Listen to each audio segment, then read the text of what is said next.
Hello दोस्तों, स्वागत है आपका इस न्यू वीडियो में। तो आज की वीडियो में हम एक फॉर्म भरने वाले हैं जो कि है IBPS PO का। तो इस फॉर्म को भरने से पहले हम थोड़ा इसका ओवरव्यू ले लेते हैं। तो देखिए, इसकी लास्ट डेट है फिलअप करने की 21 अगस्त है। इससे पहले हमें अप्लाई करना है और फीस स्ट्रक्चर आपको इस प्रकार से बता रखा है। ठीक है, बात करते हैं इसकी टोटल पोस्ट की। तो टोटल पोस्ट है 4455, जो कि लगभग आपकी 4500 के आसपास है। बात करते हैं इसकी एजुकेशन एलिजिबिलिटी क्या है। तो देखिए, बैचलर्स डिग्री मांग रहा है इसके अंदर, और जो कि एज लिमिट है वो भी आपको बता रखा है। देखिए, 20 से 30 साल के बीच में होना चाहिए। बाकी आपको एज रिलैक्सेशन मिलेगा। थोड़ा और नीचे आओगे तो आप देखोगे कि अलग अलग बैंक में अलग अलग पोस्टें डिवाइड कर रखी है। तो फॉर्म के अंदर देखेंगे किसी पर्टिकुलर बैंक के अंदर हमें अप्लाई करना है तो हम यहाँ से देख सकते हैं। तो आप अपने अकॉर्डिंग देख लेना आपको किस में अप्लाई करना है। तो चलिए, फॉर्म को भरने के लिए हम नीचे आ जाते हैं। नीचे आ जाने के बाद देखिए, क्लिक हियर वाले पे क्लिक करते हैं। इसका लिंक भी मैं आपको डिस्क्रिप्शन में दे दूँगा। तो क्लिक करने के बाद आप इसकी ऑफिशियल वेबसाइट पर पहुँच जाते हैं, जहाँ पे देखिए उस पर्टिकुलर वैकेंसी के बारे में शो हो जाता है। तो यहाँ से आपको अप्लाई करना है। तो अप्लाई करने से पहले आपको यहाँ पे अपना रजिस्ट्रेशन करना पड़ेगा, न्यू रजिस्ट्रेशन। उसी के बाद आप आगे का फॉर्म फिलअप कर पाओगे। न्यू रजिस्ट्रेशन होने के बाद आपका रजिस्ट्रेशन नंबर और पासवर्ड जनरेट हो जाता है, जिसे आप लॉगिन करके आगे का फॉर्म फिलअप करते हो। तो चलिए, न्यू रजिस्ट्रेशन करते हैं और येलो वाले लिंक पे क्लिक करते हैं। तो आप नेक्स्ट पेज पे एंटर कर जाते हो, जहाँ पे आप देखोगे कि आपको यहाँ पे 6 फील्ड फिलअप करनी है। उसके बाद ही आपका जो पूरा फॉर्म है कंप्लीट होगा। तो बेसिक इन्फॉर्मेशन हमें फिलअप करनी पड़ेगी। तो नीचे आ जाते हैं, आपको फिलअप करना है। देखिए, सबसे पहले अपना फर्स्ट नेम, उसके बाद आपको अपना फर्स्ट नेम को कन्फर्म करना है नीचे। अगर आपका मिडल नेम है तो आपको मिडल नेम भी भर देना है और उसको नीचे कंफर्म कर देना है। अगर आपका लास्ट नेम भी है, जिसे हम सरनेम भी कहते हैं, तो उसको आपको इस वाले ऑप्शन में भर देना है और उसको नीचे कंफर्म कर देना है। अगर आपका सिंगल नेम है तो आपको जस्ट आपका सिंगल नेम ऊपर लिख देना है, जैसे कि यहाँ पे मैं लिख देता हूँ और इसको यहाँ पे नीचे मैं कंफर्म कर देता हूँ। तो देखिए, नीचे ऑटोमेटिकली आपका फुल नेम दिखा देता है ऐसे। उसके बाद आपको नीचे आ जाना है। नीचे आ जाने के बाद आपको यहाँ पे अपना मोबाइल नंबर लिखना है और उस मोबाइल नंबर को कंफर्म कर देना है। उसके बाद और नीचे आ जाते हैं। इसके बाद हमें लिखना है अपनी ईमेल आईडी फिलअप कर देनी है और हमें अपना डोमेन चूज़ कर लेना है। डोमेन मैं दिखा देता हूँ आपको। ये देखिए, gmail.com है तो gmail.com चूज़ कर सकते हो आप अपने अकॉर्डिंग, और ईमेल आईडी को आपको नीचे कंफर्म कर देना पूरा का पूरा। उसके बाद सेम टू सेम ये वाला कैप्चा फिलअप कर देना आपको यहाँ पे, एंड फाइनली आपको सेव एंड नेक्स्ट वाले ऑप्शन पे क्लिक कर देना है। तो इसके बाद हम ओके कर देते हैं यहाँ पे। तो यहाँ पे देखिए, आपका registration number and password generate हो जाता है, जिसको आपको नोट डाउन करके रख लेना है। ये आपके आगे काम आएगा। और हम देखिए ऑलरेडी लॉग इन कर जाते हैं। अगर आप लॉग इन नहीं हो पाते तो आप होम पेज पे जाके लॉगिन कर सकते हैं। तो आप सेम इस वाले पोर्शन पे आ जाओगे। तो उसके बाद आप देखोगे आप पहुंच चुके हैं दूसरी फील्ड पे, सिग्नेचर एंड फोटो की। आपको नीचे आना है और यहाँ पे अपने फोटो सिग्नेचर अपलोड करना है। तो हमें यहाँ पे 2 फोटो अपलोड करनी है, एक नॉर्मल फोटो अपलोड करनी है और एक हमें लाइव फोटो खींचनी है इस पर क्लिक करके। तो आप देख सकते हो फोटो को किस तरह से अपलोड किया जाता है। उसके लिए गाइडलाइंस दे रखी है, इस पर क्लिक करके देख सकते हैं कि क्या क्या साइज़ होना चाहिए और क्या क्या उसका डायमेंशन होना चाहिए। तो देखिए, गाइडलाइंस में बता रखा है कि आपको देखिए अपनी फ़ोटोग्राफ अपलोड करनी है। उसके बाद आपके सिग्नेचर अपलोड करने हैं। उसके बाद आपको अपना लेफ्ट थंब का इंप्रेशन अपलोड करना है। अगर लेफ्ट थंब नहीं है तो अपना राइट थंब का अपलोड कर देना। उसके बाद आपको अपनी हैंड रिटन डिक्लेरेशन भी अपलोड करनी है, जो कि मैं आपको आगे बताऊंगा कैसे होगी। अगर हो सके तो कास्ट सर्टिफिकेट भी अपलोड करना है, ये आगे हम देखेंगे। तो अभी हमें फोटोग्राफर और सिग्नेचर अपलोड करना है। उसके हम देख लेते हैं साइज़ क्या है। तो देखिए, फ़ोटो का डायमेंशन बता रखा है 200 से 200 पिक्सल और इसका साइज़ बता रखा है 20 से 50 KB। ठीक है, इसको कैसे मैनेज किया जाता है उसके लिए मैंने ऑलरेडी वीडियो बना रखी है, आसान तरीके से मैंने उसमें समझा रखा है, एक बार देख लेना उसको। उसके बाद नीचे आते हैं और नीचे देखेंगे कि सिग्नेचर में कैसे अपलोड करने हैं।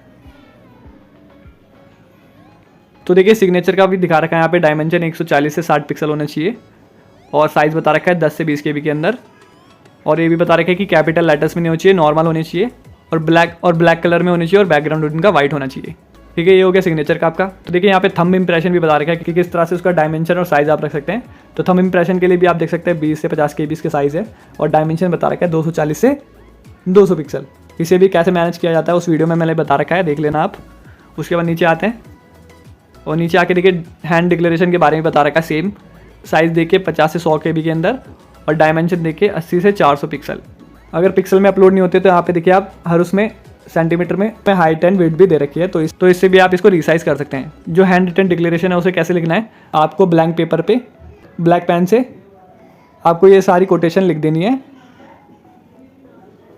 और इसको लिखने के बाद आपको देखिए इस वाली जगह पे आपको अपना नाम लिखना है, बस इसको हटा देना, अपना नाम लिख देना इसकी जगह। तो ये हो जाएगी आपकी हैंड रिटन डिक्लेरेशन। आप इसकी फ़ोटो खींच के अपलोड कर देना। तो देखिए, हमने फ़ोटो भी अपलोड कर दी और हमने लाइव फ़ोटो भी अपलोड कर दी, जैसे कि आप देख सकते हैं। इसके बाद हम चेक बॉक्स पे क्लिक कर देते हैं। ये देखिए, ठीक है, कर दिया। अगर आपको यहाँ पे देखिए इस वाले ऑप्शन से दिक्कत आती है क्लिक करने में, तो आपको क्या करना है, आपको ये जो QR कोड दिख रहा है आपको स्कैन करना है। इसको स्कैन करते ही आपके सामने ऑप्शन आ जाएगा कैप्चर फोटो, वहाँ से आप अपनी फ़ोटो कैप्चर कर लेना और ये ऑटोमेटिकली यहाँ पे अपलोड हो जाएगी। ठीक है, उसके बाद नीचे आते हैं, नीचे आ जाने के बाद हमें अपलोड करने हैं अपने सिग्नेचर। तो सिग्नेचर अपलोड करते हैं जैसे कि मैंने इंस्ट्रक्शन के अकॉर्डिंग बताया था। तो देखिए सिग्नेचर भी अपलोड हो चुके हैं हमारे, और फिर हम चेक बॉक्स पे क्लिक कर देते हैं और फिर फाइनली हम नेक्स्ट वाले ऑप्शन पे क्लिक कर देते हैं। तो देखिए हम थर्ड डिटेल पे पहुंच जाते हैं जो होती है आपकी क्वालिफिकेशन, एक्सपीरियंस और लैंग्वेज और प्रेफरेंस की। तो इनमें देखिए सबसे पहले आता है आपकी कैटेगरी, आपको अपने अकॉर्डिंग अपनी कैटेगरी चूज़ कर लेनी है। उसके बाद वाले ऑप्शन आपका डिसेबिलिटी का, आपको नो कर देना अगर आप डिसेबिलिटी नहीं है तो। उसके बाद नीचे आ जाना है और नीचे आ जाना है और नीचे आ जाना है, ये वाले ऑप्शन आप फिलअप नहीं कर पाओगे, और नीचे आ जाना है। उसके बाद दो ऑप्शन आते हैं यहाँ पे देखिए, जिनको हमें नो कर देना है, ये एक्स सर्विस मैन के लिए है और 1984 के जो राइट्स थे उनके लिए, इनको नो कर देना है और नीचे आ जाते हैं फिर हम। तो यहाँ से हमको रिलीजियस चूज़ कर लेना, अपना रिलीजियस क्या है हमारा, आपको अपने अकॉर्डिंग चूज़ कर लेना है। उसके बाद आता है माइनॉरिटी कम्युनिटी का, आपको अपने अकॉर्डिंग चूज़ कर लेना है, यस या नो, तो मैं नो कर देता हूँ। उसके बाद वाले ऑप्शन को भी आपको नो कर देना है और नीचे आ जाना है आपको। उसके बाद वाले ऑप्शन को भी आपको नो कर देना है। ये बताता है कि आपने पहले कभी इसको अटैम्प्ट दिया है कि नहीं, अगर दिया होगा तो यस करके, कितने अटैम्प्ट आपने दिया, अगर नहीं दिए तो नो कर देना है आपको। इसके बाद और नीचे आ जाना है, यहाँ से आपको अपनी नेशनलिटी चुन लेनी है। उसके बाद आता है आपका कि आपको अपना एग्जामिनेशन कौन से स्टेट में देना है, आपको वो चूज़ कर लेना है यहाँ से, जैसे मैं दिल्ली चूज़ कर लेता हूँ।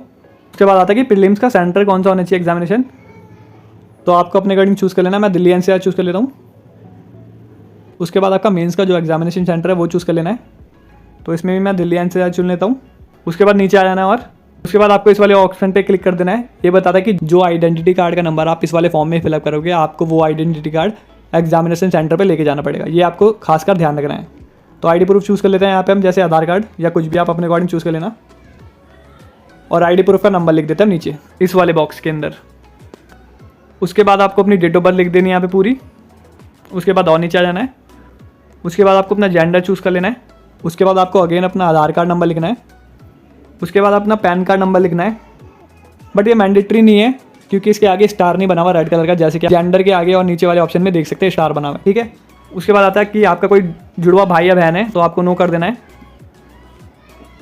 उसके बाद और नीचे आ जाना है। उसके बाद मैरिटल स्टेटस चूज़ करना है अपने अकॉर्डिंग, यहाँ मैं अनमैरिड कर देता हूँ। उसके बाद आपके अपना फादर का फुल नेम लिखना है, जो कि आपकी 10th या 12th की मार्कशीट पे होगा, और मदर का फुल नेम लिखना है, ठीक है। उसके बाद और नीचे आ जाना है, तो यहाँ पे आपको अपना एड्रेस लिखना है, पूरा कॉरेस्पॉन्डेंस एड्रेस, जहाँ से अथॉरिटी आपसे कनेक्ट कर पाए। अगर आपका कॉरेस्पॉन्डेंस एड्रेस और परमानेंट एड्रेस सेम है तो आपको इस वाले चेक बॉक्स पे क्लिक कर देना है। उसके बाद आपको और नीचे आ जाना है। नीचे आ जाने के बाद आपको यहाँ पे जीएसटी एड्रेस चूज़ कर लेना है, जैसे मैं चूज़ कर लेता हूँ परमानेंट एड्रेस। तो जैसे आप सारी डिटेल फिलअप करोगे तो आपके सामने अमाउंट आएगा टोटल जो आपको पे करना है। उसके बाद आपको ये वाली जो डिटेल आपको वैलिडेट करनी है, और उसके बाद आपको यहाँ पे सेव एंड नेक्स्ट वाले ऑप्शन पे क्लिक कर देना है। तो चलिए वैलिडेट करते हैं। तो देखिए डिटेल वेरीफाई हो चुकी है, ओके कर देना है। उसके बाद सेव एंड नेक्स्ट वाले ऑप्शन पे क्लिक कर देना है। इसके बाद आप एजुकेशन डिटेल में पहुंच जाते हो, जहाँ पे आपको अपनी एजुकेशन डिटेल फिलअप करनी है। तो देखिए इस पोस्ट की जो एजुकेशन थी वो ग्रेजुएशन थी। तो देखिए ग्रेजुएशन दिखा रहा है यहाँ पे हमें डिग्री चूज़ कर लेनी है, कौन सी डिग्री से करी थी। तो अगर आपकी इस डिग्री में है तो आप इनमें से चूज़ कर लेना, अदरवाइज अदर का ऑप्शन चूज़ करके उस डिग्री का नाम लिख देना है। जैसे मैं बीए चूज़ कर लेता हूँ। उसके बाद आपका सब्जेक्ट क्या था आपको वो चूज़ कर लेना है अपने अकॉर्डिंग। उसके बाद आपने कब पास करी थी, कौन से साल में पास करी थी वो लिखना है। उसके बाद परसेंटेज कितनी बनी थी, और उसके बाद आपको ग्रेड या क्लास चूज़ कर लेनी है और नीचे आ जाना है। यहाँ पे आपको कंप्यूटर की नॉलेज लिख देनी है, अगर आपको नॉलेज है तो यस या नो, नॉलेज है यस कर देते हैं हम।